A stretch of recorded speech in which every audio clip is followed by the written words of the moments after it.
স্বর্ণ লোহাকে বলছে, ভাই আমাকেও স্বর্ণকার হাতুড়ি দিয়ে পেটায়, তোমাকেও তো কামার হাতুড়ি দিয়ে পেটায়। আমি তো এত আওয়াজ করি না, তুমি এত আওয়াজ করো কেন, এত চিৎকার করো কেন? তখন লোহা বলল, ভাই শোনো, তুমি স্বর্ণ, তোমাকে যে হাতুড়ি দিয়ে পেটানো হয় সেটা লোহার, আর আমি লোহা, আমাকে যে হাতুড়ি দিয়ে পেটানো হয় সেটাও লোহার।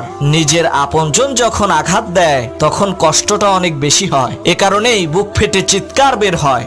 স্বর্ণ লোহাকে বলছে, ভাই আমাকেও স্বর্ণকার হাতুড়ি দিয়ে পেটায়, তোমাকেও তো কামার হাতুড়ি দিয়ে পেটায়। আমি তো এত আওয়াজ করি না, তুমি এত আওয়াজ করো কেন, এত চিৎকার করো কেন? তখন লোহা বলল, ভাই শোনো, তুমি স্বর্ণ, তোমাকে যে হাতুড়ি দিয়ে পেটানো হয় সেটা লোহার, আর আমি লোহা, আমাকে যে হাতুড়ি দিয়ে পেটানো হয় সেটাও লোহার। নিজের আপনজন যখন আঘাত দেয় তখন কষ্টটা অনেক বেশি হয়, এ কারণেই বুক ফেটে চিৎকার বের হয়। স্বর্ণ লোহাকে বলছে, ভাই আমাকেও স্বর্ণকার হাতুড়ি দিয়ে